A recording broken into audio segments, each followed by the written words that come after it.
तो hello students, कैसे हो आप सभी। I hope you all are fine. तो आज हम जो अभी डिस्कस करने वाले हैं वो है गेट बी में जो हमारे मैथमेटिक्स पार्ट से क्वेश्चन आए हुए थे उनके बारे में हम डिस्कशन करते हैं। तो जैसे कि हमारा फर्स्ट क्वेश्चन आया है, a shopkeeper sold half of his stock at 25% profit, ठीक है, and half of the remaining half at 25% loss and the leftover stock at his cost price. What was his overall gain or loss? तो मान लीजिए हमारे पास 100 items, ठीक है। 100 items हमने 1 रुपए के हिसाब से खरीदी, तो टोटल हमारा जो खर्चा हुआ वो 100 रुपये हुआ, ठीक है। अब इन्होंने कहा है कि हमने जो हाफ आइटम्स है वो 25% हमने प्रॉफिट पे बेची। तो इसका मतलब 50 आइटम्स 50 आइटम्स हमने 25% प्रॉफिट यानी कि 1 रुपया 25 पैसे में बेची। तो ये हमारी 62.5 पैसे में हमने 62.5 रुपीज में हमने बेची। अब हाफ ऑफ द रिमेनिंग, ठीक है, जो इसमें से रिमेनिंग 50 बची है उसमें से हाफ यानी कि 25 को हमने 25% लॉस में बेचा, यानी कि 75 पैसों में एक आइटम बेची। तो इसके जो हमारे पास टोटल अमाउंट बनेगी वो होगी 18.75, ठीक है, 18 रुपीज 75 पैसे। अब जो बची है आइटम्स उनको हमने जितना कॉस्ट प्राइस था उसका 1 रुपया उतने में ही बेच दिया, ठीक है। उतने में बेचने के बाद हमारे पास इसमें टोटल जो हमारा जो हमें पैसे आए वो कितने थे, 25, ठीक है। तो इनका अब सम करेंगे तो सम करने के बाद हमारा बनता है 106.25, ठीक है। अब हमने 100 रुपये में खरीदी थी और 106.25 रुपीज़ में हमने क्या किया, उस सभी आइटम्स को सेल किया है। तो ओवरऑल जो परसेंटेज है वो हमारा कितना होता है, selling price minus cost price divide by cost price, ठीक है, इंटू 100। ये हमारे पास टोटल प्रॉफिट होता है। तो ये आ गया हमारा 6.25 डिवाइडेड बाई 100 इंटू 100, यानी कि 6.25% हमारा प्रॉफिट हुआ है। तो इसमें हमारा जो डी ऑप्शन है वो सही होगा, ठीक है। अभी नेक्स्ट क्वेश्चन पे चलते हैं। नेक्स्ट में हमें क्या कहा गया है कि Ram and his friend Shyam receive an annual raise of 8% and 10% respectively in their salary. If Ram receives a raise of 840 and Sham a raise of 960, what is the difference between their annual incomes after the raise in their salary? तो इसमें क्या है, मान लीजिए कि जो राम की हमारे पास इनकम है, ठीक है, वो आर है, और जो शाम की इनकम है वो क्या है, हमारी एस है। अब राम की इनकम में 8% हमारा क्या हुआ, मुनाफा, जहाँ इंक्रीमेंट हुआ, सॉरी 8% हमारा इंक्रीमेंट हुआ, और वो इक्वल टू कितने आया हमारा 840 के। शाम को 10% इंक्रीमेंट हुआ और वो इक्वल टू आया हमारा 960 में, ठीक है। तो जो हमारी राम की इनकम है वो कितनी हो जाएगी हमारी 84,000 डिवाइड बाई 8, कैंसिल आउट करके हमारे पास 10,500। और जो शाम की हमारी स्टार्टिंग में इनकम थी वो कितनी थी 9500, ठीक है। अब राम की जो इनकम थी उसमें इंक्रीमेंट कितना हुआ है, उसमें हमारे पास जो इंक्रीमेंट हुआ है वो हुआ है 840 का, और शाम की जो इनकम थी उसमें जो इंक्रीमेंट हुआ है वो हुआ है 960 रुपये, ठीक है। तो दोनों का सम कर लीजिए।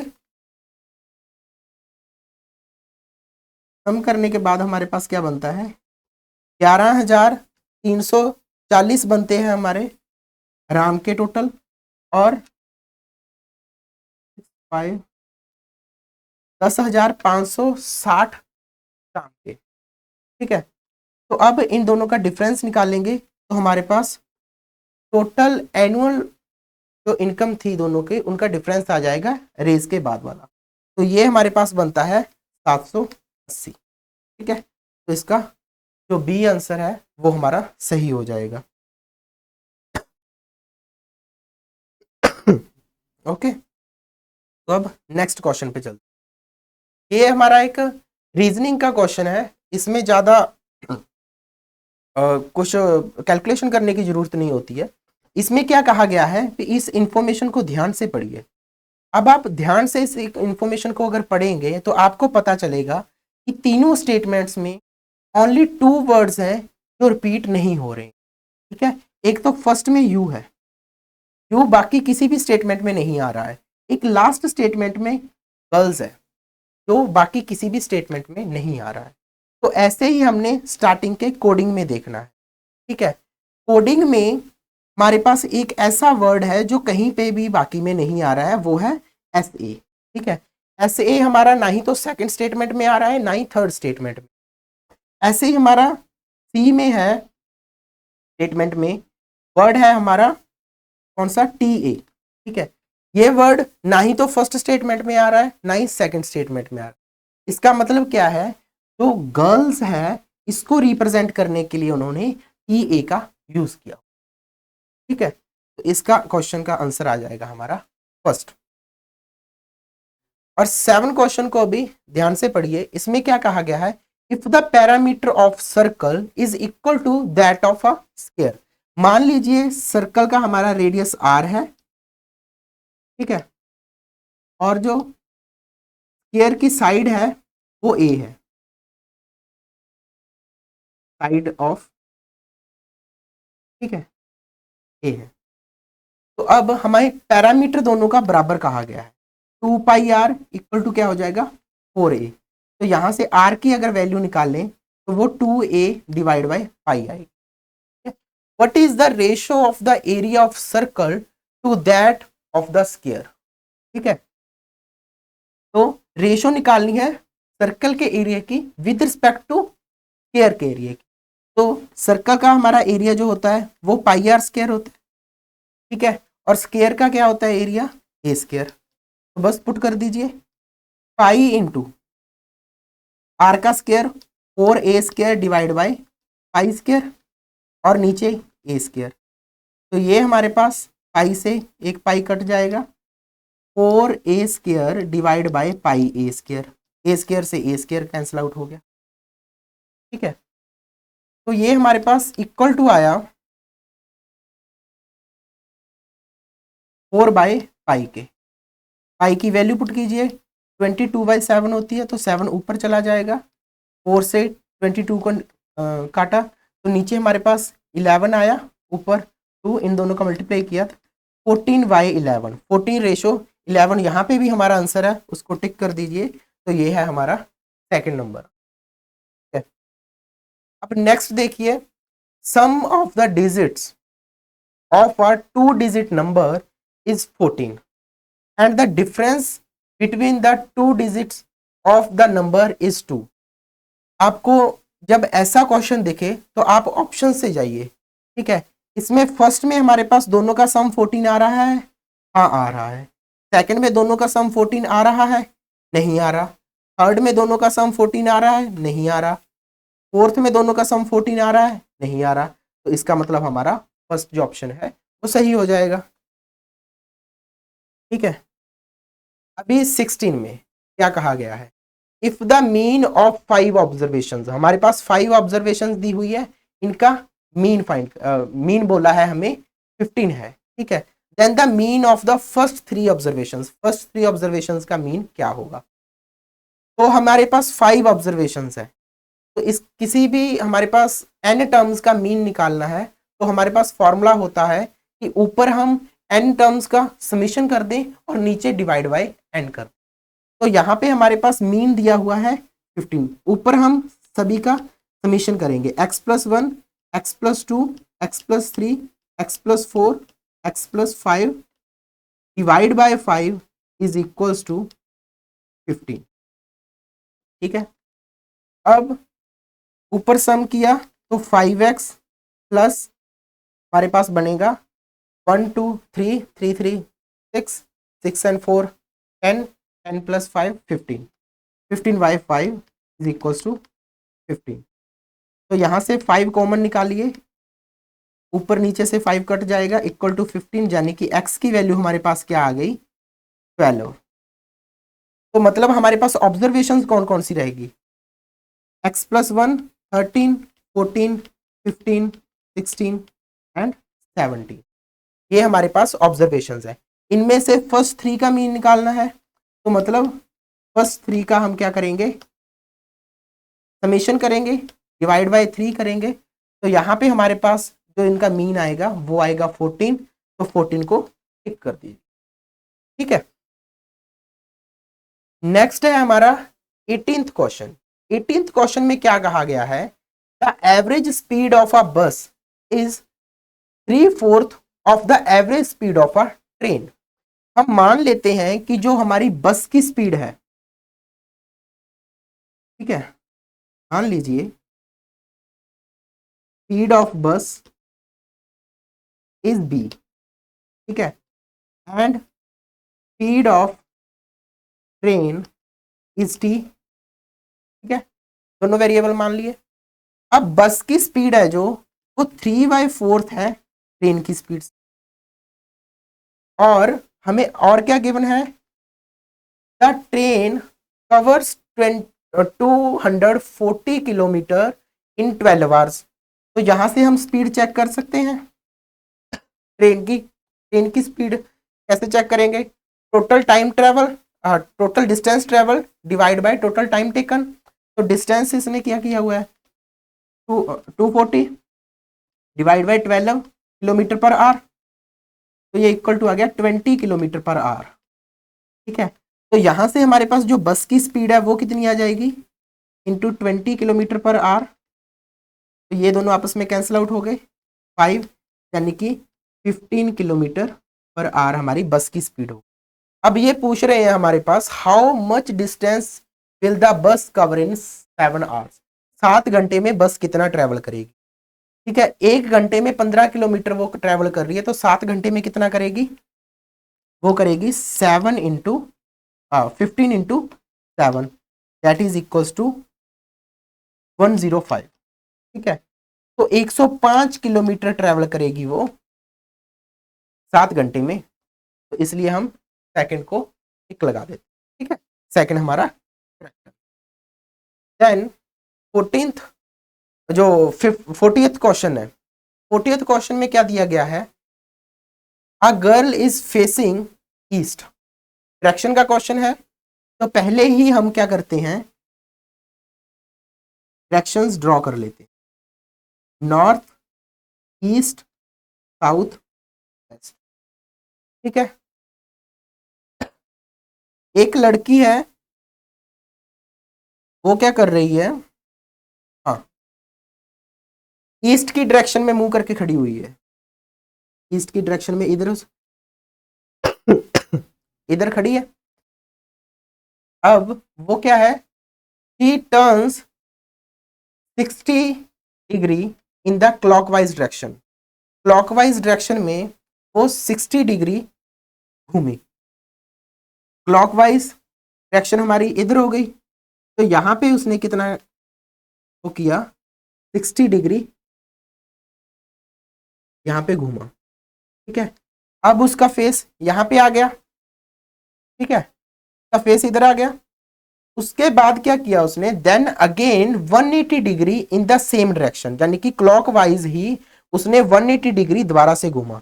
180 डिग्री मतलब इसके ही बिल्कुल सामने, इधर इसने 180 डिग्री घूमा। एक मिनट,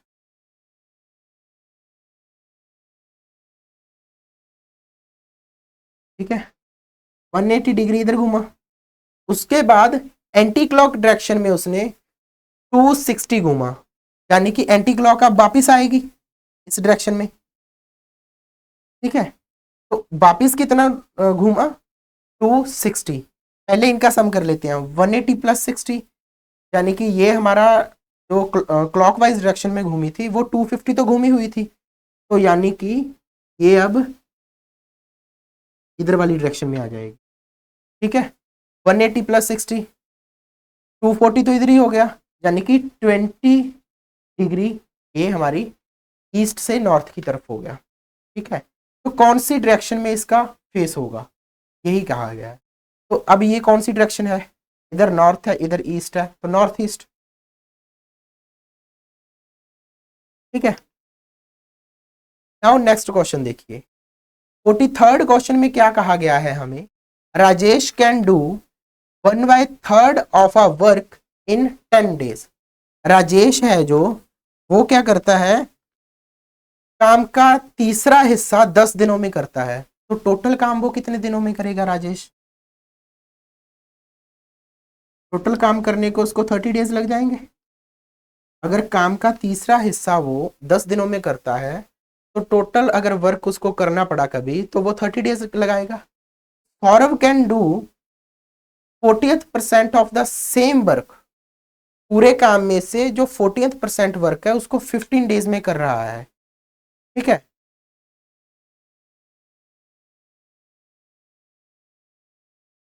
वो 40% वर्क क्या है 15 डेज में कर रहा है, मान लो वो एक्स वर्क करता है, ठीक है।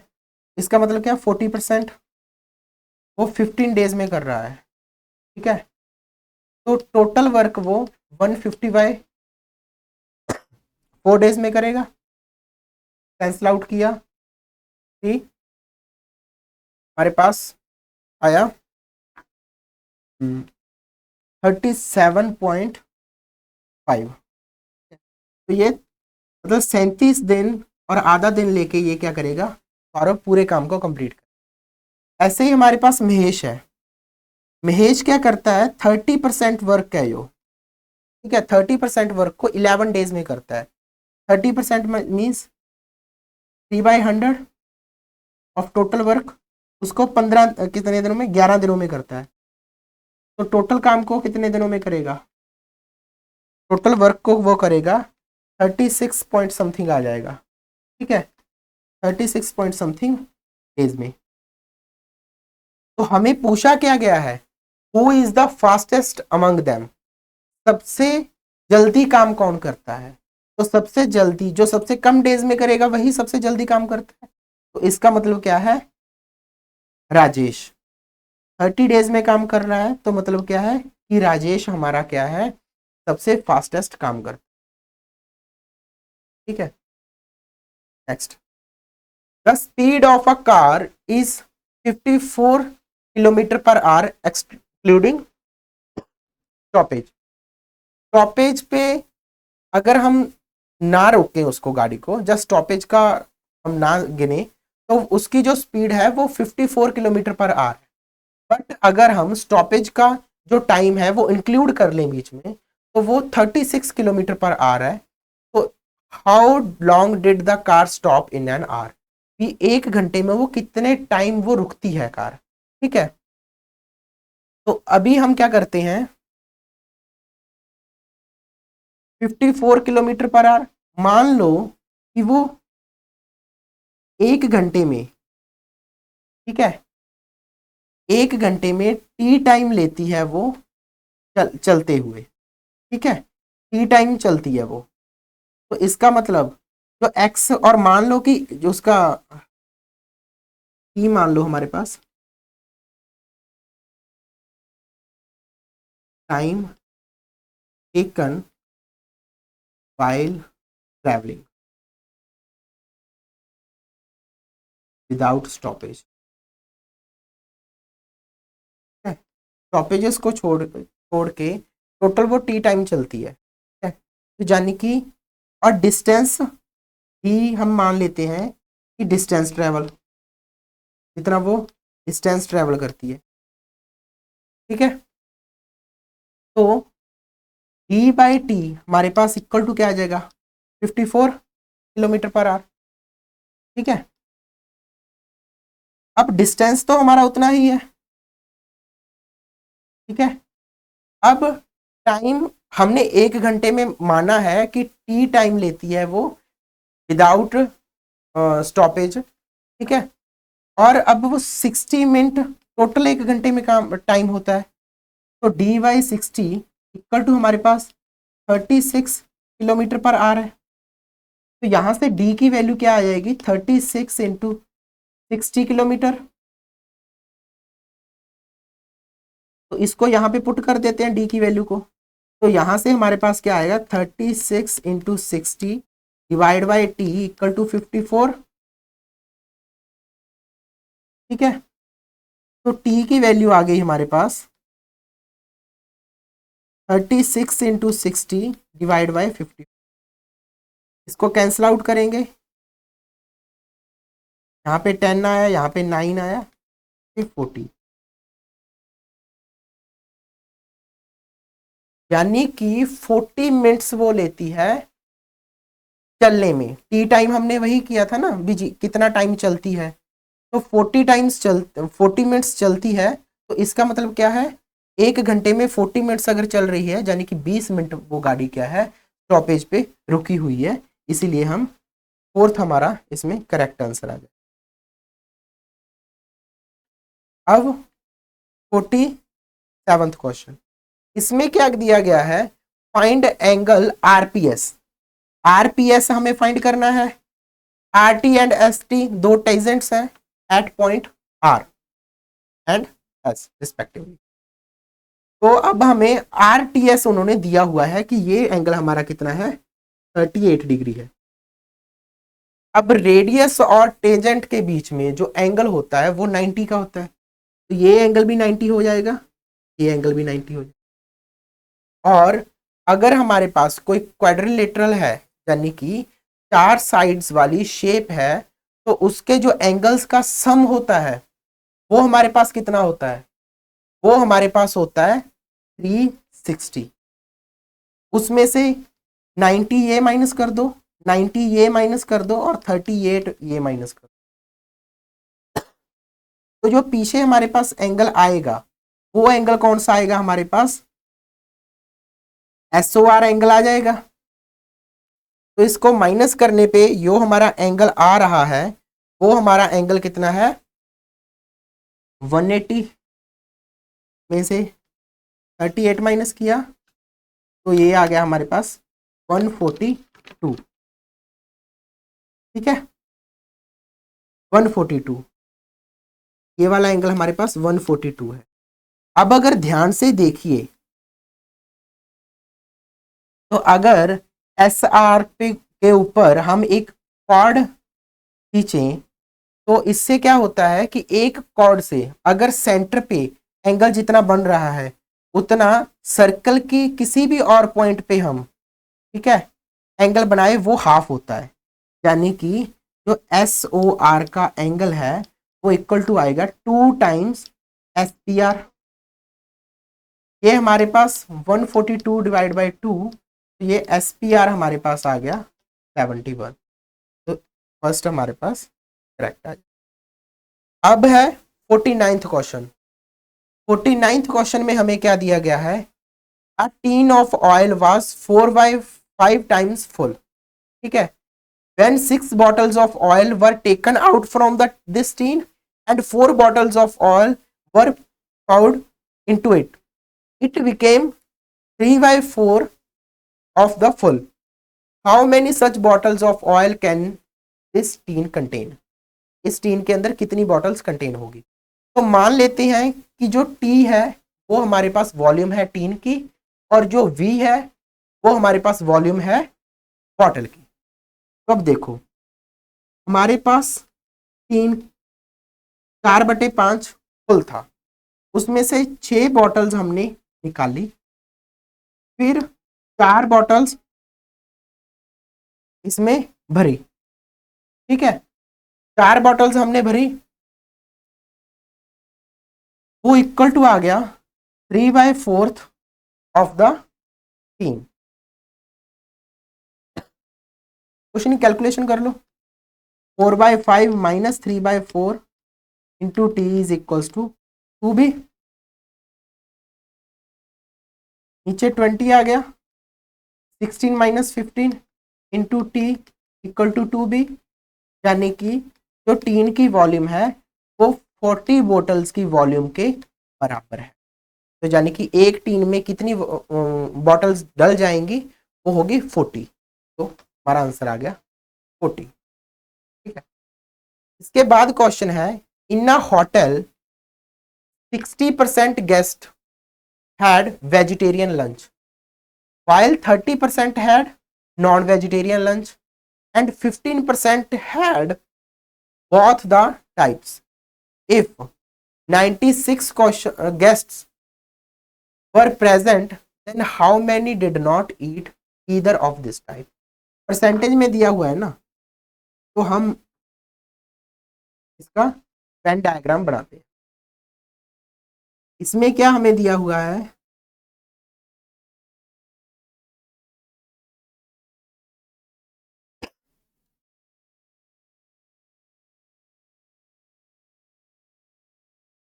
अब ये देखिए, इसमें देखिए कि हमारे पास गेस्ट, ये वेजिटेरियन गेस्ट, नॉन वेजिटेरियन। ठीक है, हमारे पास 15% ऐसे थे जिन्होंने वेज भी खाया है, नॉन वेज भी खाया, 15% यहाँ पे आ गई। अब टोटल वेज खाने वाले कितने थे, 60%। अब टोटल ये एरिया हमारा 60% गेस्ट का होना चाहिए, तो 15 तो यहाँ पे आ गई, तो यहाँ पे कितने आएंगे, 45%। और नॉन वेजिटेरियन कितने थे, 30%। अब 15% इधर आए हुए हैं, तो 15% इधर करेंगे तभी तो टोटल हमारा 30% बनेगा। तो इट मीन्स कितने लोगों ने लंच खाया, वो हमारे पास इन तीनों का सम आएगा, तीनों रीजंस का। तो वो कितना आ जाएगा हमारे पास, 45%, 15% plus 15%, it is equals to 75%, यानी कि 75% लोगों ने खाना खाया। ठीक है, अब टोटल गेस्ट कितने थे हमारे, 96, यानी कि कितनों ने नहीं खाया, वो 25% हो गए। ठीक है, अब टोटल गेस्ट में से 25% आप निकाल लो, कितना बनता है हमारा, 1/4 को कैंसिल आउट किया, ये आ गया हमारा 2 और 4, यानी कि 24 पर्सन ने खाना नहीं खाया है, तो हमारे पास सेकंड टू आ गया। ठीक है, 57th में हमें क्या दिया गया है, find the least degree number which when divided by 15 55, 66, 22 gives the remainder as 4। हमें 4 रिमाइंडर देगा जब हम उसको 55 से डिवाइड करेंगे, 66 से डिवाइड करेंगे, 22 से डिवाइड करेंगे। पहले तो चलो अगर 4 रिमाइंडर देगा, यानी कि अगर हम इन ऑप्शंस में से 4 को माइनस कर दें, तो फिर जो पीछे हमारे पास क्वांटिटीज आएंगी, टर्म्स आएंगी, उनको ये 55 भी डिवाइड करना चाहिए, 66 भी और 22 भी। तो अभी 4 सभी में से माइनस कर देते हैं। ठीक है, इसमें से 4 माइनस किया तो हमारे पास कितना आ गया, 96। इसमें से 4 माइनस किया 330, 4 माइनस किया 100, 4 माइनस किया 220। अब ये तीनों नंबर उसको डिवाइड करने चाहिए, तो इसका मतलब अब ये तीनों नंबर में 11 भी आएगा, 5 भी आएगा, यानी कि अगर 55, 66 या 2 से डिवाइड होने चाहिए, तो इसका मतलब क्या है, जो भी नंबर आएगा वो 11 से भी डिवाइड होना चाहिए क्योंकि तीनों 11 से हो रहे हैं। देन उसके बाद वो 5 से भी डिवाइड होना चाहिए क्योंकि 55 5 से डिवाइड हो रहा है। देन 3 से भी डिवाइड होना चाहिए क्योंकि 66 3 से हमारा डिवाइड हो रहा है, और 2 से भी डिवाइड होना चाहिए क्योंकि 22 और 60 दोनों 2 से डिवाइड हो रहे हैं। अब देखिए, जो हमारे पास क्वेश्चन नंबर ये दिया हुआ है, सॉरी ऑप्शन नंबर फर्स्ट दिया हुआ है 96, ये 11 से डिवाइड नहीं हो रहा है, तो इसको हमने डिस्कार्ड कर। ठीक है, 100 हमारा 11 से डिवाइड नहीं हो रहा है, इसको भी डिस्कार्ड कर दिया। अब 330 और 220 में से दोनों 5 से डिवाइड हो रहे हैं, चलो ठीक है। अब जो 330 है वो तो हमारा 3 से डिवाइड हो रहा है, बट जो 220 है वो हमारा 3 से डिवाइड नहीं हो रहा, इसलिए ये भी हमारा कैंसिल आउट हो गया। तो जो आंसर आया वो हमारा क्या आ गया, 334, क्योंकि 330 हमारा 3 से हो रहा है। ठीक है, तो सेकंड हमारा आंसर आ गया। अब 59th क्वेश्चन, इसमें देखिए आप, इन्होंने क्या कहा है कि 5 unbiased coins are tossed together, 5 सिक्के उछाले गए हैं। ठीक है, अगर 5 सिक्के अनबाइस्ड हैं, टोटल उछाले गए हैं, तो टोटल नंबर ऑफ आउटकम्स कितनी आएंगी, टोटल नंबर ऑफ आउटकम्स,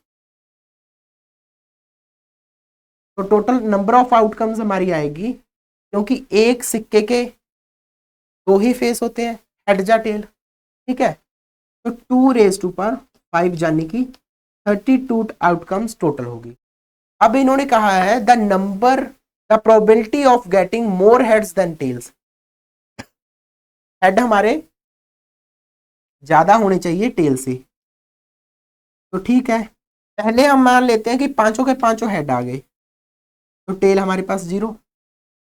अब 4 के ऊपर हेड आ गया और 1 के ऊपर टेल आ गई, तब भी हमारे पास हेड नंबर ऑफ हेड ज्यादा है। ठीक, देन 3 के ऊपर हेड आ गया और 2 कॉइन्स के ऊपर हमारे पास क्या है, टेल आ गई, तब भी हमारे पास ज्यादा है। अब अगर हम आगे बढ़े, अगर 2 हेड हो 3 टेल हो, ठीक है, जहाँ 1 हेड हो 4 टेल हो, 0 हेड हो 5 टेल हो, तो इन सभी जो केस हैं इन सभी में क्या है, टेल ज्यादा है हेड कम है, तो इनको हम डिस्कार्ड कर दें। ठीक है, तो इनको हमने डिस्कार्ड कर, तो अब हमारे पास, अब देखते हैं कि 5 बार हेड आ रहा है, तो इसके कॉम्बिनेशंस कितने बनेंगे, इसके बनेंगे 5C5 यानी कि 1। फिर हमारा क्या है, 4 टाइम्स हेड आ रहा है यानी कि 5C4, इसके हमारे कॉम्बिनेशंस कितने बनेंगे 5। देन 5C3, इसके कॉम्बिनेशंस कितने बनेंगे 5 इंटू 4 डिवाइड बाई 2 यानी कि 10।